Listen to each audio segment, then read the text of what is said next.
Dalam praktik meditasi, Sang Buddha mengajarkan tentang nimitta atau gambaran batin yang sebenarnya merujuk pada gambaran batin yang muncul saat seseorang bermeditasi. Gambaran batin ini dapat baik atau buruk tergantung pada kondisi batin seseorang. Sang Buddha menekankan perlunya memperhatikan 3 jenis gambaran batin dengan bijaksana dalam meditasi untuk mengembangkan batin secara optimal. Dalam meditasi, 3 jenis gambaran batin mengacu pada kondisi batin saat itu. Pertama, gambaran batin yang menandakan ketenangan, fokus, dan relaksasi. Kedua, gambaran batin saat bermeditasi mencerminkan semangat dan antusiasme. Dan ketiga, gambaran batin yang seimbang. Penting untuk memperhatikan ketiga jenis gambaran batin ini dengan bijaksana agar perkembangan batin optimal dalam bermeditasi.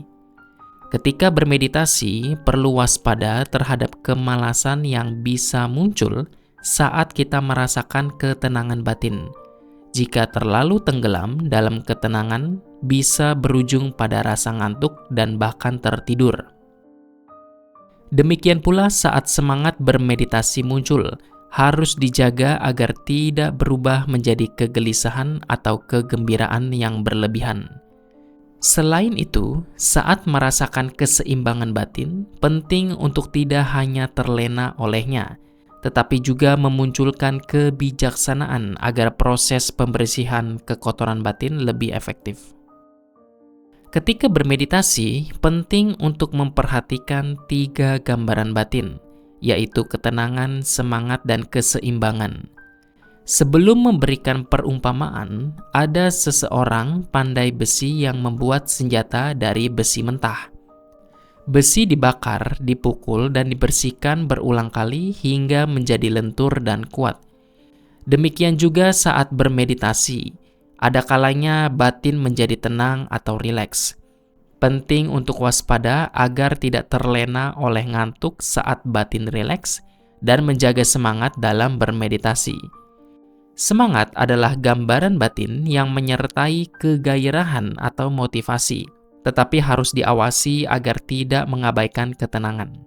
Kegelisahan bisa muncul jika semangat dikembangkan tanpa memperhatikan ketenangan. Karena batin yang terus aktif akan menghalangi ketenangan. Ketika batin seimbang disebut sebagai UPK, namun perlu waspada agar tidak terlena oleh keseimbangan karena keseimbangan batin juga tidak kekal. Diperlukan upaya untuk memunculkan ketenangan saat batin terlalu rileks atau terlalu bersemangat.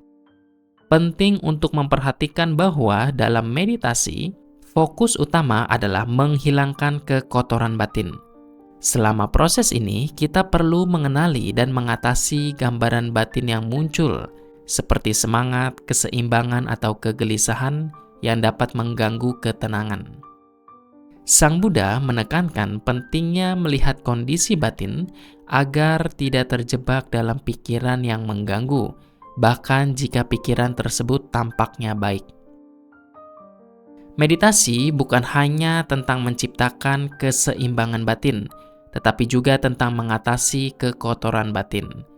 Oleh karena itu, penting bagi kita untuk memahami dan mengawasi berbagai jenis gambaran batin dengan bijaksana.